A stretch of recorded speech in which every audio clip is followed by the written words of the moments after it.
नमस्कार, मैं हूं राहुल डबास और आज हम बात करेंगे क्रिप्टो करेंसी और टेरर फंडिंग के बीच के नेक्सस को लेकर। अगर क्रिप्टो करेंसी और टेरर फंडिंग को समझना है तो इसके साथ साथ दो शब्दों को और समझना होगा। एक है ब्लॉकचेन टेक्नोलॉजी और दूसरा है डार्क वेब। दरअसल क्रिप्टो करेंसी होती क्या है? अब तक जो आपने करेंसी देखी होगी वो करेंसी है भारतीय रुपया, रूबल अगर रशिया की बात करें, डॉलर है अगर अमेरिका की बात करें, इसी तरह से ब्रिटिश पाउंड है और यूरोपियन यूनियन का यूरो है, जिसके पीछे उनका रिजर्व बैंक खड़ा है। जैसे आरबीआई धारक को ये वादा करता है कि 100 रुपये के नोट के बदले उसे 100 रुपये की करेंसी दी जाएगी। क्रिप्टो करेंसी के पीछे ऐसी कोई चेन नहीं होती। हम मान लेते हैं कि क्रिप्टो करेंसी बिटकॉइन ही है, लेकिन बिटकॉइन के अलावा ऐसी सैकड़ों करेंसी है जो क्रिप्टो रूप से चलती है। फिर इसे क्रिप्टो करेंसी कहा कैसे जाता है? पहला तो ये कि इसके पीछे देश, सरकार या आरबीआई जैसी किसी संस्था का कोई वादा नहीं होता। दूसरा ये कि क्रिप्टो करेंसी क्रिप्टो यानी ब्लॉकचेन टेक्नोलॉजी के तहत चलती है। यानी अगर मेरे पास एक क्रिप्टो करेंसी है और मैं उसे बेचूंगा तो जिन जिन लोगों के सर्वर पर पूरी दुनिया में क्रिप्टो करेंसी होगी, चाहे वो बिटकॉइन हो या कोई और करेंसी हो, उनके पास ये सूचना चली जाएगी कि मैंने अपनी करेंसी का एक हिस्सा किसी को बेच दिया है। अब आप सोचेंगे क्रिप्टो करेंसी का इस्तेमाल कैसे किया जाएगा? तो दुनिया के कुछ छोटे देश, चंद देश ऐसे हैं जिन्होंने क्रिप्टो करेंसी को मान्यता दे रखी है। लेकिन अगर विश्व की बड़ी अर्थव्यवस्थाओं की बात करें, उस अर्थव्यवस्थाओं की जिनके राष्ट्राध्यक्ष कुछ ही दिनों के बाद राजधानी दिल्ली में होंगी G20 समिट में, तो वहाँ क्रिप्टो करेंसी पूरी तरीके से बैन है, या अगर परमिशन दे रखी है तो आंशिक रूप से दे रखी है। यानी क्रिप्टो करेंसी एक्सचेंज के लिए एक नेटवर्क है, उस नेटवर्क में आप क्रिप्टो करेंसी बेचेंगे और उसके बाद उस देश का, जहां आप हिंदुस्तान की बात करें तो रुपया, उसके बदले ले सकते हैं। लेकिन क्रिप्टो करेंसी को आप ऐसे नहीं चला सकते कि अगर आपको गाड़ी लेनी है तो आपने कहा कि मैं आपको 4 या 5 क्रिप्टो करेंसी देता हूं और उसके बदले इस मॉडल की गाड़ी लेना चाहता हूं। अब बात आती है कि क्रिप्टो करेंसी का इस्तेमाल टेरर फंडिंग के लिए किया कैसे जाता है।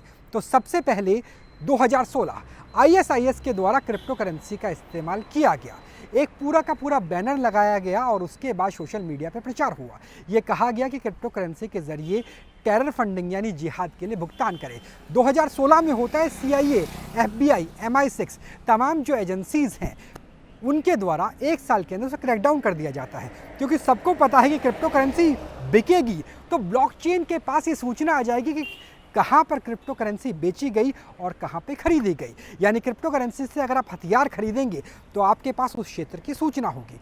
दूसरी बार इसका प्रयोग होता है बड़े पैमाने पर भारत के दक्षिण में। जी हाँ, बात कर रहे हैं श्रीलंका की। याद कीजिए श्रीलंका में किस तरीके से चर्च के ऊपर हमला किया गया था। उससे पहले क्रिप्टो करेंसी में लेन देन हुआ, उसकी जानकारी भी एजेंसियों के द्वारा चंद महीनों के अंदर मिल गई। अब जैसे मैंने कहा था कि क्रिप्टो करेंसी को समझना है तो ब्लॉकचेन को समझना होगा और डार्क वेब को भी। 2020 के बाद अब क्रिप्टो करेंसी का प्रचार सोशल मीडिया पर सीधे तरीके से नहीं किया जाता, उसके लिए इस्तेमाल किया जाता है डार्क वेब का। दरअसल जिस वेबसाइट का, जिस हम गूगल का या बाकी तमाम वेबसाइट्स का इस्तेमाल करते हैं, ये 10% भी नहीं है, 90% है डार्क वेब।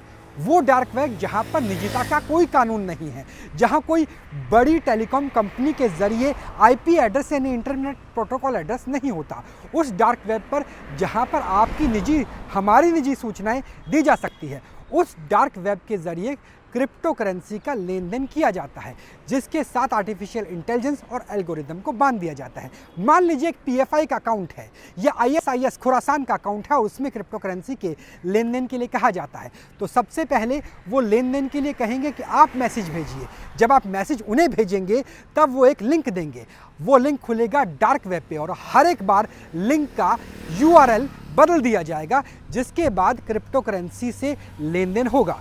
क्योंकि डार्क वेब किसी भी सरकार के अधीन नहीं है, लिहाजा वहां पर पता लगाना कि किसने क्रिप्टो करेंसी खरीदी, किसे बेची, ये बहुत मुश्किल हो जाता है। और अब पहले जहां बिटकॉइन का इस्तेमाल किया जाता था, वहां अब छोटे छोटे क्रिप्टो करेंसियों का इस्तेमाल किया जाता है, जिसके एक्सचेंज को ट्रेस आउट करना भी बहुत मुश्किल हो जाता है। तो इस तरीके से क्रिप्टो करेंसी के जरिए लेन देन चलता है, टेरर फाइनेंसिंग चलती है, चाहे वो स्लीपर सेल के लिए हो, जिहाद को भड़काने के लिए हो या आतंकवादी जैसी गतिविधि करने के लिए हो। इस पर आखिरी सवाल ये भी है कि लगाम कैसे लगाई जाए, क्योंकि क्रिप्टो करेंसी किसी ने हिंदुस्तान में दी, मान लीजिए जिहाद फैलाने के लिए, सोशल मीडिया में कट्टरता फैलाने के लिए या स्लीपर सेल्स बनाने के लिए, PFI, ISIS खुरासान या फिर जैश-ए मोहम्मद, लश्कर तोयबा का नाम ले सकते हैं, लेकिन वो देगा आगे हैंडलर को पैसे में, रुपये में, डॉलर में।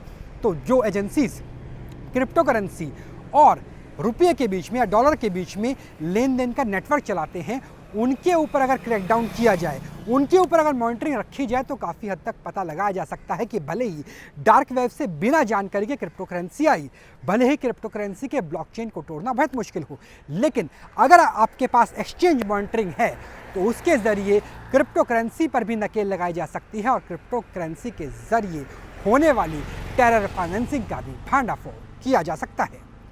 राहुल डबास को दीजिए इजाज़त और हर एक खबर के लिए बाखबर बने रहिए न्यूज़ नेशन के साथ। नमस्कार।